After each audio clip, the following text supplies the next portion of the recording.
क्या हमें और सीटें मिल सकती थी? बिल्कुल। क्या हम उम्मीद कर रहे थे कि इससे ज्यादा हो?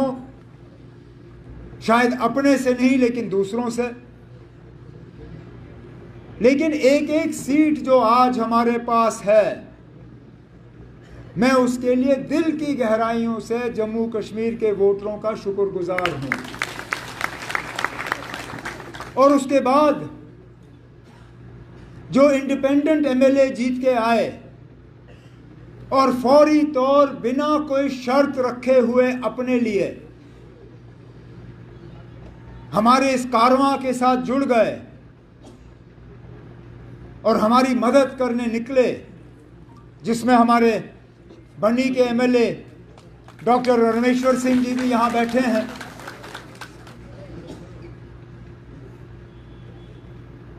इलेक्शन के बाद जब इनसे मुलाकात हुई, जब बाकियों से मुलाकात हुई, इनमें से एक ने भी अपने लिए नहीं मांगा।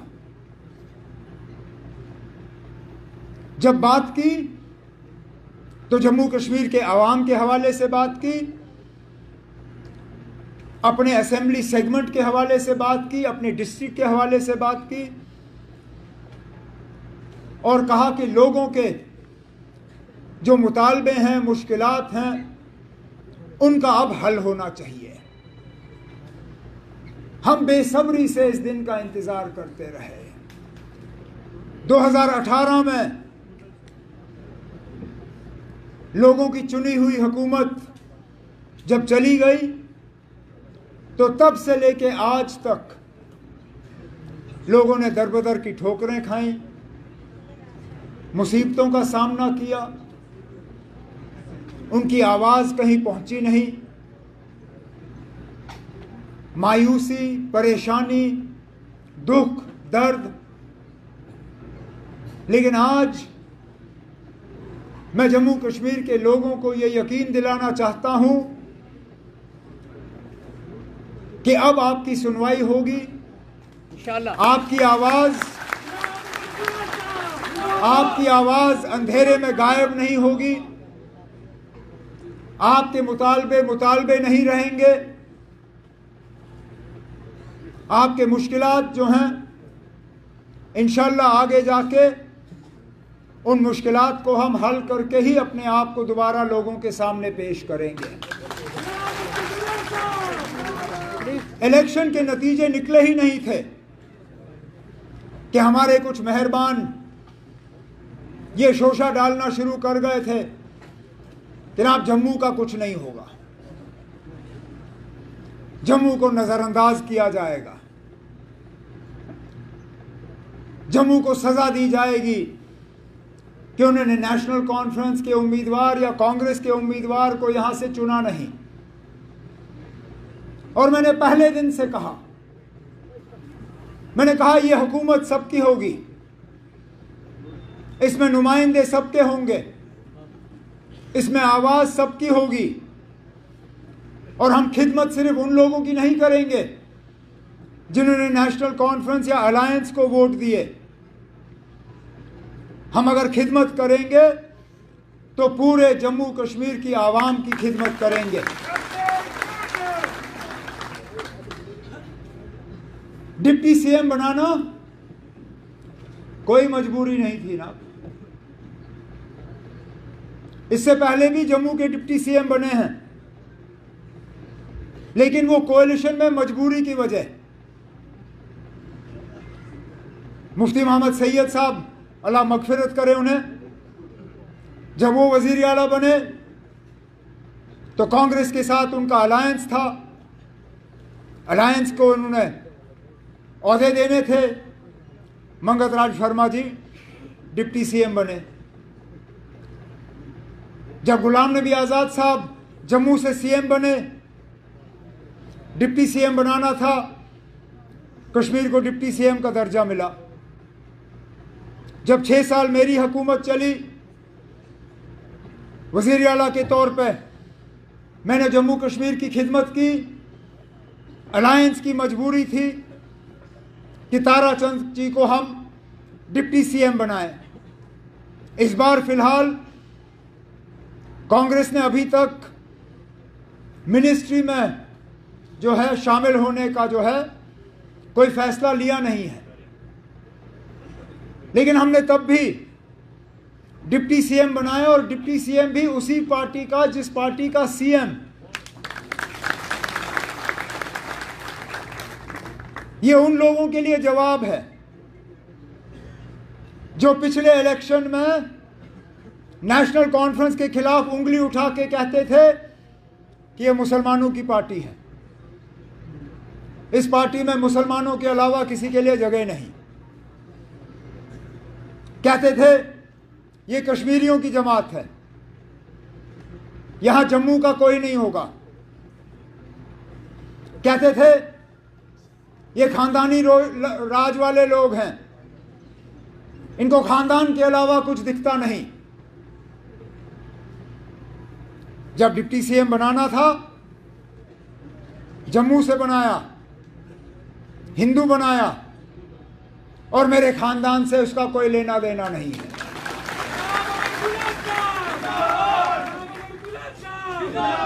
अब क्या कहोगे? अब क्या कहोगे? क्योंकि सवाल तो हम आपसे भी बहुत कर सकते हैं, लेकिन आज मैं इस मौके का उस चीज के लिए इस्तेमाल नहीं करना चाहूंगा, क्योंकि लोगों ने जवाब दे दिया।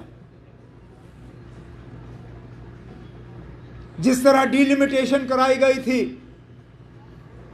ताकि एक पार्टी को उसका फायदा हो,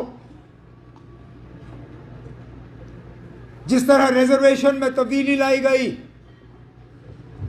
ताकि एक पार्टी उसका फायदा ले,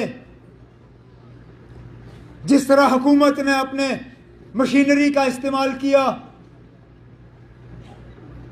ताकि एक पार्टी को फायदा हो, उसका नतीजा आपके सामने है।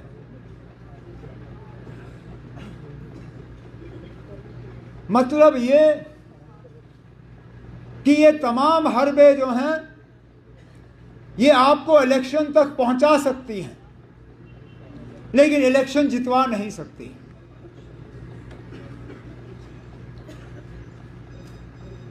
लेकिन आसान काम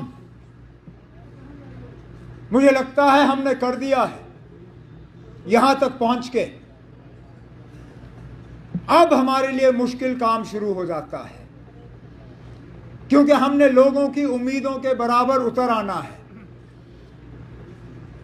हमने लोगों के मुश्किलात हल करने हैं, हमने यहां की परेशानियों को दूर करना है, हमने लोगों की शिकायतों को कम करना है। हमें हुकूमत और लोगों के दरमियान जो फासला है उसको कम करना है।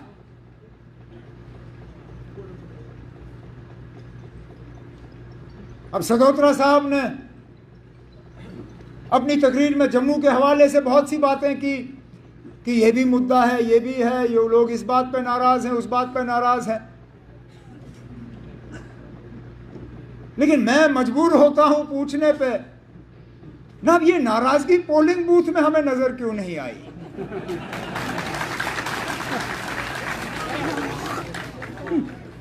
कश्मीर के लोग भी नाराज थे, लेकिन अपनी नाराजगी का इजहार वोट के जरिए किया।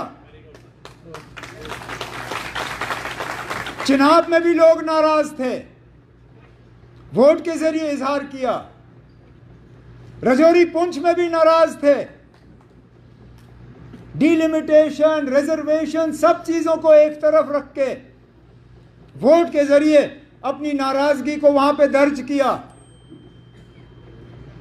कहने के लिए तो हम सुनते हैं कि जम्मू वाले भी नाराज हैं। कोई कहता है कि दरबार मूव को लेके नाराज, कोई कहता है कि स्मार्ट मीटर को लेके नाराज, कोई कहता है कि बिजली बिल को लेके नाराज, कोई कहता है कि पानी की कमी को लेके नाराज, कोई कहता है कि बेरोजगारी को लेके नाराज। लेकिन ये नाराजगी जो है पोलिंग बूथ, वोटिंग बूथ में हमें नजर नहीं आया। अब क्या वजह है ये भी हमें समझना होगा। या तो नाराजगी है नहीं, और अगर नाराजगी है नहीं तो फिर बड़ी अच्छी बात है। फिर कुछ खास करने की जरूरत नहीं, सारा कुछ ठीक है। लेकिन अगर नाराजगी है और उस नाराजगी के बावजूद वोट एक तरफ गए,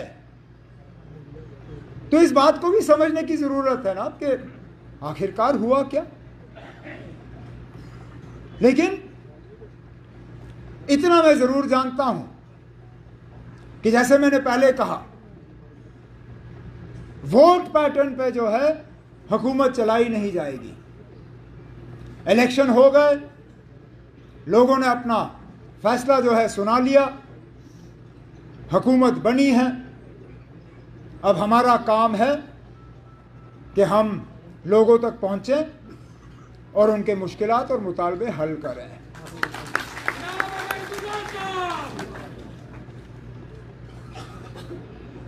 हमारे पार्टी के वर्करों की भी बहुत उम्मीदें हैं। 10 साल हो गए ना अब आपको सेक्रेटरीट गए हुए, 10 साल हो गए आपको किसी डीसी के दफ्तर में गए हुए। मेरी सिर्फ आपसे मोहतबाना गुजारिश है कि फर्स्ट डे फर्स्ट शो मत करना ना। 5 साल हैं हमारे पास, 1-2 हफ्ते अफसरों को भी थोड़ी आदत डालने दीजिए कि अब लोगों की चुनी हुई हुकूमत आ गई है। अब फैसले बिना लोगों की राय हासिल किए हुए सेक्रेटरीट या अफसरों के दफ्तरों में नहीं लिए जाएंगे।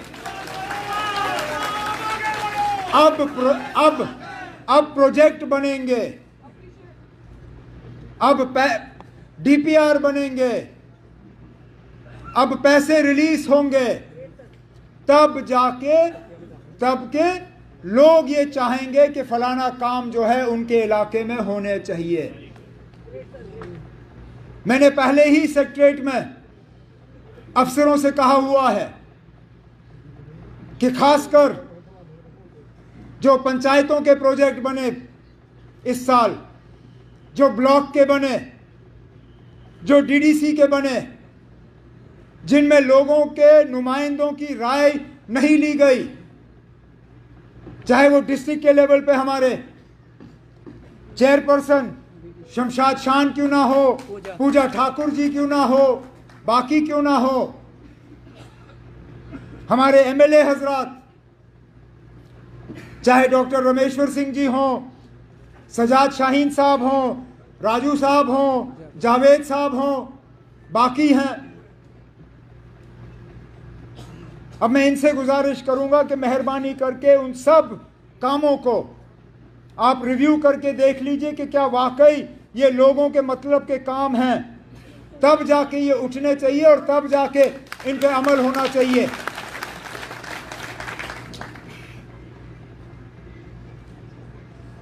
लोगों के साथ हमारा तालमेल टूटना नहीं चाहिए। हुकूमत में सबसे बड़ा खतरा ये रहता है कि हुक्मरान और जो वोटर हैं उनके दरमियान फासला बढ़ जाता है।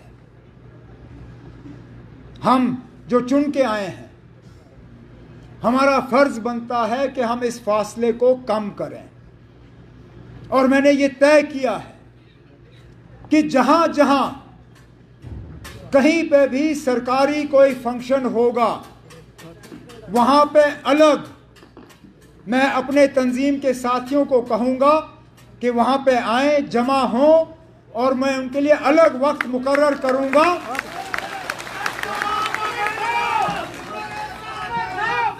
उनके लिए अलग वक्त मुकर्रर करूंगा ताकि अपने साथियों के साथ बैठ के मुझे वहां पे जमीन की जो असलियत है उसका पता चले, और इससे फिर अफसरों को भी एहसास होगा कि यहाँ कम्युनिकेशन जो है वो सिर्फ अफसरों के ज़रिए नहीं बल्कि यहाँ ज़मीन से जुड़े हुए जो लोग हैं उनके ज़रिए हो रहा है।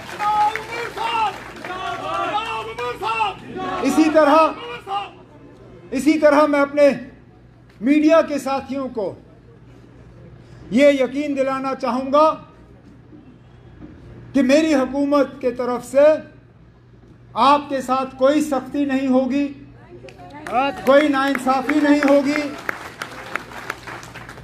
आपको इस बात की सजा नहीं मिलेगी कि आप मेरे खिलाफ कुछ लिखोगे। हालांकि मैं जानता हूं पढ़ना मेरे लिए मुश्किल होगा, मैं शायद पढ़ना या देखना पसंद भी नहीं करूंगा, लेकिन जमहूरियत में हम जमहूरियत को मजबूत कर नहीं पाएंगे अगर कि हम मीडिया को जो है अपना काम करने की इजाजत ना दें। मैं जानता हूं बहुत से ऐसे हमारे प्रेस के साथी हैं जिनके एक्रेडिटेशन या रजिस्ट्रेशन में अड़चनें डाली गई हैं, रुकावटें डाली गई हैं। इनके रजिस्ट्रेशन और वो प्रेस कार्ड जो है वो इनको नहीं मिले। आहिस्ता आहिस्ता इस चीज़ को दुरुस्त किया जाएगा और आपकी इंस्टीट्यूशन को जो है हम स्ट्रेंथन करेंगे। लेकिन थोड़ा सा आप रहम करिएगा, जहां हमारे काम ठीक नहीं होंगे वहां पे आप ज़रूर हमारे कान खींचिएगा, लेकिन जहां पे अच्छे काम होंगे वहां पे दो लफ्ज़ तारीफ के भी अगर आप लिखें तो गनीमत होगी।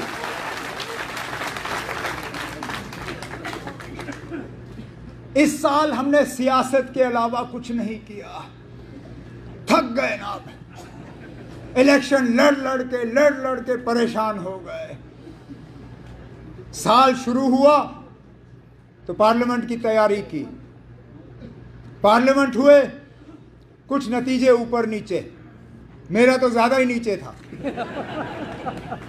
उस वक्त समझ नहीं आ रहा था कि उठूंगा कैसे, लेकिन अल्लाह ताला का करना देखे ना। अब मुझे उस वक्त साथी कहते थे कि इसमें भी कुछ अच्छा होगा, मैं कहता था हाँ होगा, लेकिन अंदर अंदर से मैं सोचता था क्या अच्छा हो सकता है ना, अभी तो इलेक्शन हारा हूं, इसमें अच्छाई कहां होगी। लेकिन देखे ना क्या, उस वक्त कई सारे ऐसे थे अफसर, बाकी दोस्त, जिनको लगा होगा ना खत्म, गए, मोकलियो, जाओ नाप लो रास्ता। अब वो लोग जिन्होंने 5 साल सलाम का जवाब नहीं दिया, आज ना वो मुझे मैसेज करते हुए थकते नहीं हैं।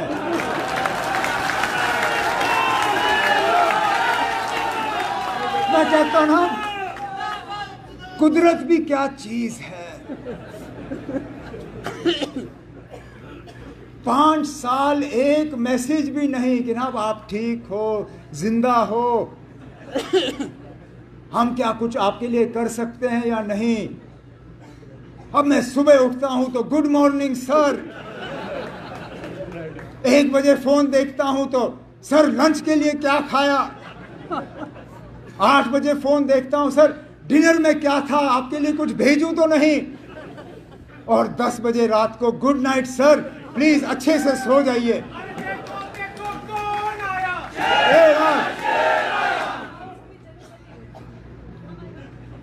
लेकिन ये चीजें हमारे दिमाग को इनका असर नहीं पड़ना चाहिए, क्योंकि अगर हम में घमंड आया, अगर हमें ये लगा कि हम अब बहुत बड़े 30 मार खान हैं और बस हम ही हम हैं और कोई नहीं है, जिस तरह लोगों ने आज हमें मौका दिया, खुदा ना खास्ता अगली बार लोग हमें सजा देंगे। तो पहले दिन से हमें यह तय करना है कि हम इस हुकूमत का गलत इस्तेमाल नहीं करेंगे, हम इस हुकूमत का अपने ऐशो आराम के लिए इस्तेमाल नहीं करेंगे। ये हुकूमत हमारे लिए नहीं है, हम खिदमतगार हैं, मालिक नहीं। मालिक जम्मू कश्मीर की जनता है, हम उनके खादिम हैं।